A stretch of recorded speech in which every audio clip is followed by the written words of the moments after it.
Nosso entrevistado de hoje é economista, formado em Direito, aposentado da Receita Federal, onde foi auditor fiscal, foi prefeito de Manaus, por longo tempo já é deputado estadual, é o presidente de honra do PSB, um dos principais partidos com atuação na nossa cidade. O Real Time Entrevista agora conversa com Serafim Corrêa.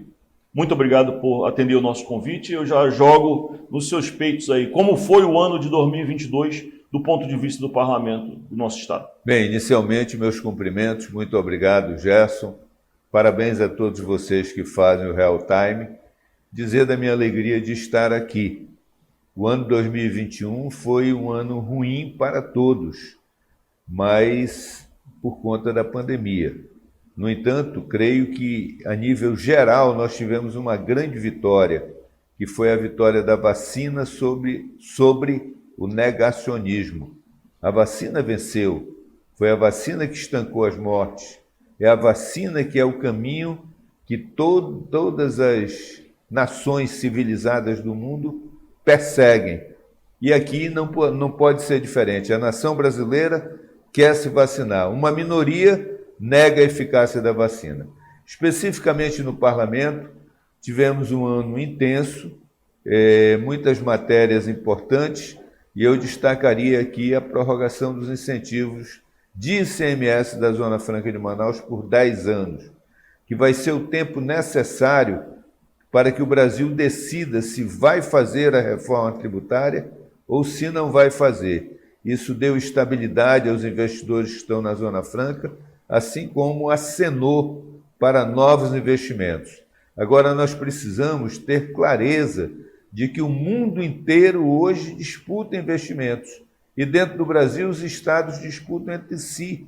Então, nós temos que parar de criar dificuldades burocráticas que só nós criamos, que só nós temos.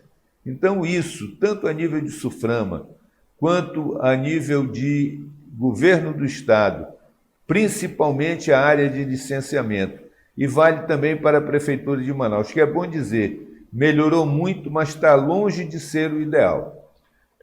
A gente vê que o senhor da Receita Federal fez uma gestão na Prefeitura de Manaus que primou pelo ajuste fiscal, por ter as contas em dia. O estado do Amazonas está com suas contas controladas em dia? Está, mas o governo do estado tem alguns problemas. O primeiro problema é o seguinte: ele tem uma dívida em dólar muito alta. Quando ele contraiu essa dívida, câmbio em alta. Quando ele contraiu essa dívida, era 1 para 1. Os empréstimos do Prosamin foi com dólar de R$1, 1,50 no máximo. Só que hoje está 6. Então, quer dizer, nós já pagamos a dívida e estamos devendo 3 vezes a dívida em reais. Só para você ter uma ideia, no orçamento do ano que vem estão previstos 950 milhões de serviço da dívida. E a capacidade de investimento do Estado é de 300 milhões. Então, o Estado só vai conseguir investir se obtiver novos empréstimos. E isso vai virando uma bola de neve. Isso me preocupa muito e deve ser a preocupação de todos os governantes e pretendentes ao governo do Estado. A outra preocupação diz respeito à Previdência. O Estado tem 30 mil aposentados e 60 mil ativos. Então, você tem 2 ativos pagando para um inativo. Só que o inativo ganha 100 e o ativo paga 14. Então, 28 é menor que 14. O Estado tem que completar com 72. Isso, este ano que está se encerrando agora, resultou em mais de R$1,5 bilhão que o Estado teve que aportar, que é o chamado fundo financeiro, que são aqueles que entraram até 31 de dezembro de 2003 e que estão aposentados. Esse fundo só vai ter equilíbrio quando todos os atuais aposentados e os futuros que entraram até 31 de 12 de 2003 tiverem falecido. Isso, ou seja, daqui a 30 anos, 40 anos, 50 anos. Para inverter essa curva aí, temos condições políticas para isso? Olha só, tem que haver austeridade, tem que haver melhoria no gasto público. eu vejo que tem muita... nós gastamos dinheiro com besteira. Só que aqui se formou uma cultura que quem quer ser austero, quem quer defender o equilíbrio, ele termina sendo demodê. Não é demodê. Ele está preocupado, quem agir assim estará preocupado com o futuro, com as novas gerações. Vejo assim, o governo federal fez a sua reforma da Previdência, o governo estadual fez uma reforma meia-sola e a prefeitura e as prefeituras, de modo geral, não fizeram. A minha leitura das prefeituras do interior é que todos os regimes próprios vão quebrar e todo mundo vai cair na costa do INSS. E nem todos instituíram regimes próprios. Nem todos instituíram. Os que não instituíram devem horrores à Previdência. Agora, nessa PEC dos precatórios, criaram um novo parcelamento, que eu creio seja a última chance, mas os municípios no interior do Amazonas, eles foram, ao longo dos anos, isso não é esta administração ou aquela administração. Por exemplo, Manacapuru, aqui perto da gente, há 20 anos não paga a conta de energia elétrica. Imagine, isso é uma loucura. Como é que muda um cenário desse? Ou agora que a empresa é privatizada, chega lá, fecha tudo? Pois é, olha só, eu acho que tem que haver... Está rolando uma CPI da Amazonas Energia. Exatamente. Né? E a CPI da Amazonas Energia nos trouxe revelações assustadoras. Por exemplo, vamos falar do governo do Estado. O governo do Estado deve à Amazonas... A Amazonas Energia tem todos os defeitos do mundo. Eu não defendo a Amazonas Energia. Mas eu tenho que ver o outro lado também. É uma empresa privada hoje. Ela é uma empresa privada e ela tem para receber do governo do Estado 500 milhões de reais. Isso é R$500 milhão. Dívidas acumuladas ao longo da história. Sim, aí o que ocorre? O governo do Estado diz o seguinte, não, é de 2018 para trás, é dos outros governos. Porra, não interessa. O Estado é só um, ele segue. E da atual gestão tem 200 milhões. Tem 300 milhões até 2018 e 200 milhões para cá. Então, isso tem que ser equacionado, isso tem que ser resolvido. Serafim, vamos avançar na nossa conversa aqui para o ano de 2022. Já estamos aí às portas do Réveillon, do Natal. Janeiro se avizinha, mas junto vem inflação, tem um problema do crescimento econômico baixíssimo, um ministro da Economia que se mostra hostil ao modelo Zona Franca de Manaus, que ao final e ao cabo é o sustentáculo da nossa economia. Como você está vendo o encaminhamento de 2022 com adendo de que será um ano eleitoral? Veja, 2022 vai ser um ano muito difícil. Inflação de 2 dígitos que nós não tínhamos desde 94, portanto nós estamos falando aí de 27 anos. A inflação é o pior dos mundos porque ela ataca principalmente os mais pobres, mas é ruim para todos, gera insegurança, gera instabilidade. O ministro da Fazenda, o ministro da Economia, o ministro Paulo Guedes, ele não entregou nenhuma das promessas. Ele anunciou que ia privatizar tudo, que ia fazer isso, que ia fazer aquilo, ele não fez nenhuma privatização, nem do CEAGESP. Bota a culpa no Legislativo. Aí o Legislativo não tem culpa, quem tem culpa é ele. Ele teria que ser mais proativo, ficou brigando com o Legislativo sem necessidade, hostilizando o Rodrigo Maia quando era presidente, e agora se submetendo ao orçamento secreto do Arthur Lira. Quer dizer, a verdade é que ele não é um liberal, ele terminou virando um bolsonarista de carteirinha, que quer só dizer que o que o mestre diz está certo. Então, não é esse caminho. Com relação à Zona Franca, ele não entendeu nada do modelo Zona Franca, ele não entende nada do modelo Zona Franca. E espalha essa Pois é, agora isso é ruim diante dos investidores estrangeiros que já estão aqui ou dos investidores estrangeiros que examinam as possibilidades de vir para cá. Quer dizer, você tem que lutar contra a hostilidade do próprio Ministério da Economia. Serafim, eu entrevistei esses dias o pessoal da Associação Comercial, Jorge Lima, o Belmirinho Vianês, e eles traçam um cenário devastador para o comércio, que está em petição de miséria. E numa das falas me impressionou eles falando que houve ganho de arrecadação por parte do Estado, a Zona Franca vai bater recorde de faturamento, mas isso aí é pelo lado do dólar que está aumentando. Sim. Que não é um bom sinal para a nossa economia. Como você vê essa questão? Eu vejo da mesma forma que eles. Isso é o resultado da variação do dólar. Foi isso que impulsionou a arrecadação, o que não significa dizer crescimento. Se você for fazer a conta em dólar, você vai ver que não há esse crescimento tão alardeado, tão propagandeado. Agora, o comércio sofreu muito, porque nesses 2 anos de pandemia, ele ficou praticamente um ano fechado. Então, não tem negócio no mundo que aguente ficar um ano fechado. E aí, o que ocorre? Desemprego. E um setor que emprega muito, né? Exatamente. E na hora que desemprega, essa pessoa fica sem poder de compra. Na hora que não tem poder de compra, ele deixa de comprar no comércio.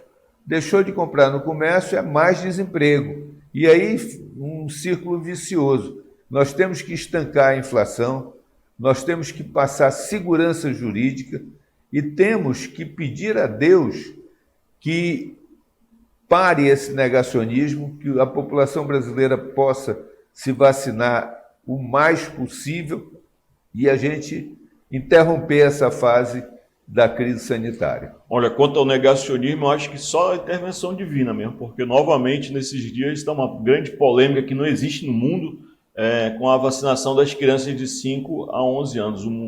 Grande parte do mundo civilizado já aprovou essa vacinação, já começou essa vacinação, mas no Brasil ainda estamos nessa discussão. E pior é que o ministro da Saúde virou negacionista, que ele é médico, ele sabe da importância da vacina. Ele está fazendo aquilo para ser agradável ao presidente da República. Isto é um absurdo. Agora, nós tivemos ministros da Saúde do naipe do Adib Jatene, Jamil Haddad, José Serra, que foi um competentíssimo ministro da Saúde, quebrou a patente dos remédios do HIV, controlou o HIV, criou os genéricos, ele implantou os genéricos. Quem criou os genéricos foi Jamil Haddad. Então, nós tivemos pessoas desse nível e agora temos um Queiroga que não entende absolutamente nada. Antes tivemos o Pazuello que não entende ele não entende nem nada de logística. As vacinas que era para mandar para o Amazonas, ele mandou para o Amapá. E as do Amapá ele mandou para o Amazonas. Imagina se a gente vai para uma guerra tendo esse general como chefe da logística. Nós estaríamos mortos, íamos perder a guerra nos primeiros dias. Eu lamento profundamente que isso tenha acontecido. Agora, vamos partir agora para a eleição. Um ano político muito difícil, um clima de guerra estabelecido. Como que você vê a eleição do ano que vem e se a gente pode ter uma eleição tranquila? Não, eleição tranquila não teremos. Será uma eleição ferrenha. Nem os padrões antigos nossos, né? Exatamente. Mas a começar pelos candidatos a presidente da República. Para mim está bem claro, as forças democráticas, aquelas que fizeram a transição de 85, aquelas que se uniram pelas diretas já, estarão no mesmo palanque. Temos divergências? Temos, mas é hora de nos unir porque um bem maior está em discussão, que é a democracia. Então, a meu ver, essa unidade acontecerá a nível nacional e vai se replicar nos estados.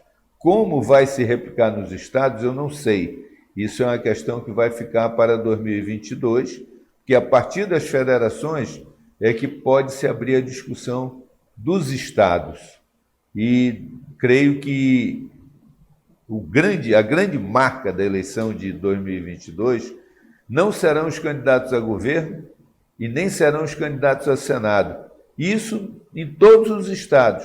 A grande marca será a disputa entre Lula de um lado e Bolsonaro de outro. Para meu ver, a eleição já está polarizada e não haverá possibilidade de quebrar essa polarização, a menos que tenha um fato novo, relevantíssimo, alguém deu um tiro no próprio pé, alguma coisa assim. Essa chapa Lula-Alckmin, que inclusive o ex-governador de São Paulo pode entrar no PSB, seu partido. Exatamente. Eu vejo isso como uma unidade das forças democráticas. Lembrar que José Sarney era presidente do PDS, o partido que dava apoio à ditadura. E Tancredo Neves era da ala moderada do MDB. No final, a chapa que fez a transição foi Tancredo e Sarney, que tinham tido debates acirrados no Senado da República. Mas ali, em nome de um bem maior, que era a democracia, eles se uniram. Lamentavelmente, o doutor Tancredo faleceu, não chegou a tomar posse, que seria o coroamento da sua vida pública. Porque se você ler a história do Brasil dos últimos 70 anos, Tancredo esteve presente em 54, Tancredo esteve presente em 61, Tancredo esteve presente ao construir, mesmo com as adversidades da ditadura, mas uma saída sem derramamento de sangue para que nós superássemos, virássemos a página da ditadura e entrássemos num outro momento que nos trouxe a estabilidade do ponto de vista de segurança jurídica, a estabilidade monetária, a estabilidade econômica, com alguns senões, com algumas dificuldades, mas o Tancredo foi o grande engenheiro dessa obra. E a união de contrários na política brasileira não é tão incomum assim. Se for lembrar da Frente Ampla, né? Exatamente. O Jango, Juscelino e o Corvo. E o Brizola. Não, o Corvo lá, o jornalista. O Lacerda. Exatamente. Então, juntou pessoas ali que realmente se odiavam. No mundo. A guerra dos anos 40 foi decidida pela união dos Estados Unidos com a União Soviética. Então, veja, a união dos contrários para quê? Para sufocar o fascismo, para sufocar o nazismo. Uma pergunta bem específica. O primeiro turno da eleição presidencial, lembrando essa polarização, esse clima de guerra que você concorda comigo que teremos.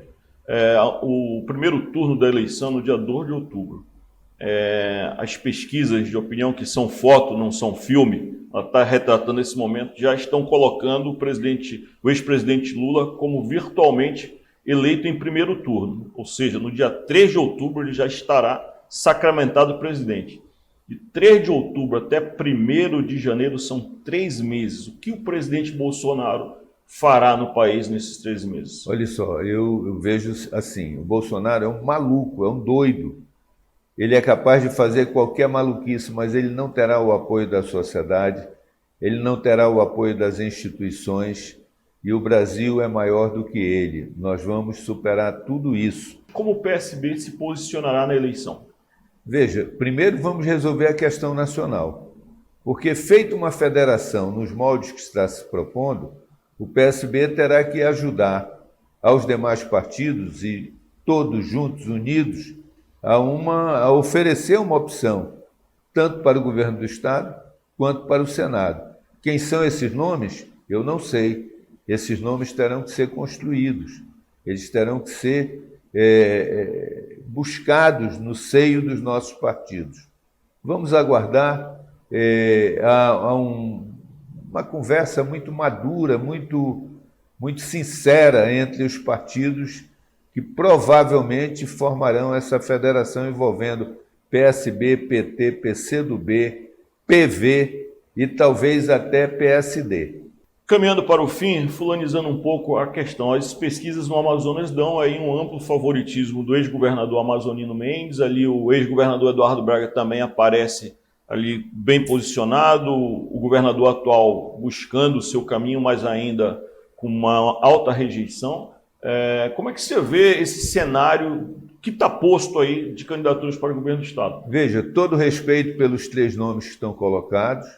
Acho que o amazonino tem uma longa folha de serviços prestados ao Amazonas e, obviamente, ele tem esse espaço, ele construiu esse espaço. O Eduardo fez uma administração com obras grandiosas, todas elas decorrentes de recursos do governo federal. Aproveitou a boa relação com Lula. A boa relação com Lula, e é bom dizer que ele não tinha essa boa relação. Essa relação foi construída por muitas pessoas que tinham boa relação com Lula. Mas o Lula foi um presidente bom para o Amazonas. E se você pegar as grandes obras aqui, Ponte Felipe Dal, Arena da Amazônia, nova tomada d'água, Prosamin, gasoduto, isso daí foi governo Lula. Então a minha leitura aqui é que no dia que o Lula baixar aqui e falar e relembrar essas coisas, vocês vão ver o que vai acontecer na pesquisa em Manaus. Porque é bom lembrar que em 2018, no final das contas, o Bolsonaro ganhou por 5 mil votos. E o Haddad ganhou em todos os municípios do interior, exceto Apuí. Por quê? Porque o Lula é lembrado no interior pelo Luz para Todos, pelo Bolsa Família. E não era nem o Lula o candidato, era o Haddad, que foi seu ministro, desconhecido e tudo mais. O Lula chegando aqui vai ser assim como também no Nordeste. Pode inventar Bolsa Brasil, pode inventar o que quiser. Auxílio Brasil, pode trocar o nome do Bolsa Família.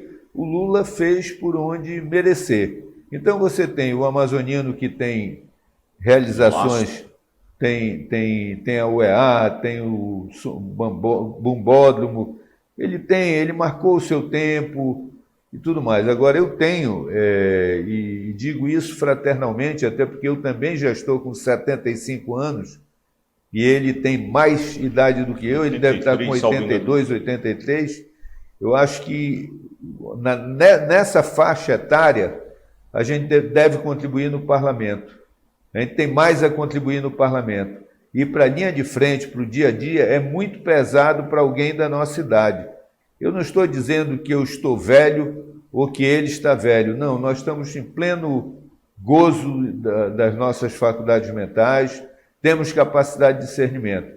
Mas o dia a dia do exercício do governo ou da prefeitura nos exige mais disposição, mais saúde. Né? Fisicamente. Como você avaliou o primeiro ano da gestão Davi Almeida? Olha só, eu creio que foi positiva. Ele conseguiu incrementar a vacinação no Amazonas. A doutora Chádia merece todos os elogios, sua secretária de saúde. Ele foi, eu considero, muito positivo, diante do quadro. E espero... Recebeu uma herança que também foi danada. Veja, Os primeiros dias de governo foi só problema. Né? Pois é, mas ali ele pegou um momento bem adverso, que foi da pandemia. E ele conseguiu administrar via vacina. E o Wilson Lima, com apoio bolsonarista, um candidato competitivo? Eu diria que sim, porque a polarização vai ser Lula e Bolsonaro. Então ele vai pegar esse viés bolsonarista, que em Manaus é muito forte, no interior não é. Agora, daqui até a eleição, a meu ver, esse viés bolsonarista vai cair. Tenho todo o respeito pelo governador, todas as matérias que eu considerei justas e importantes de sua autoria eu votei a favor, aquelas que eu considerei que não eram as melhores eu votei contra. Tenho, portanto, uma posição de absoluta independência em relação a ele. Vejo que ele cometeu erros no início da administração e o principal deles foi delegar o poder dele, enquanto governador, a outras pessoas. Não é assim que se governa. O poder do governador é indelegável. Ninguém governa governador. O governador é que governa. A partir do momento que ele entendeu isso, ele já tinha sofrido danos muito sérios. E ele vem procurando reconstruir a sua imagem. Ele, ao contrário de outros, avançou com obras de administrações anteriores, concluiu a estrada de Manacapuru, e ele foi quem fez mais e quem conseguiu concluir.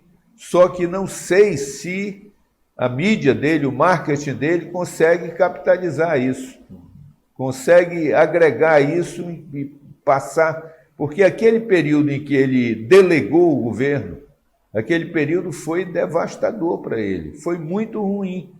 Aí caiu a ficha e ele disse, não, peraí, o governador sou eu, quem manda aqui sou eu. Ele botou as cartas na mesa e ele começou a se recuperar, começou a estabelecer uma outra relação com o novo prefeito, no caso Davi.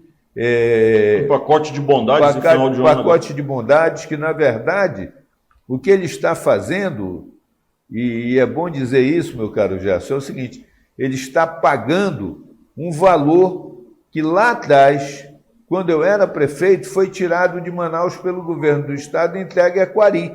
Ele está devolvendo esse dinheiro A Manaus. a Manaus. Aquilo é inquestionável, aquilo foi uma violência que o governo Eduardo Braga fez contra Manaus e que ainda hoje o Eduardo paga um preço muito grande. Muito grande. Aquilo ali é algo que toda vez que ele mete a cabeça, o cara diz, você é contra Manaus. Qual foi a prefeitura de Manaus que você ajudou? Você foi governador 8 anos. Você passou por prefeito. Alfredo Nascimento não ajudou. Carijó não ajudou. Serafim, além de não ajudar, perseguiu. Atrapalhou. Amazonino, você não ajudou. Então, isso carimbou no Eduardo. É muito ruim isso para ele. E esse é um dos problemas que ele vai ter que superar na eleição. Então, eu vejo assim. Serafim, muito obrigado mesmo. Em nome do Portal Real Time, já desejo a você um Feliz Natal, um excelente ano novo, um ano novo muito profícuo de trabalho que vai ser realmente um ano daqueles. Exatamente. Muito obrigado mesmo por atender o nosso convite. Não, eu que lhe agradeço, Gerson, cumprimento a você e a todos aqueles que fazem o Real Time. Parabéns, votos de um Feliz Natal, um ótimo 2022 com todo mundo vacinado e que o coronavírus vá embora. Saia daqui. É isso aí, a você que nos acompanha, muito obrigado mesmo pela audiência. Se gostou dessa entrevista, curta. Se gostou mais ainda, curta, compartilhe, considere assinar o nosso canal no YouTube, @realtime1. E muito obrigado e até uma próxima oportunidade.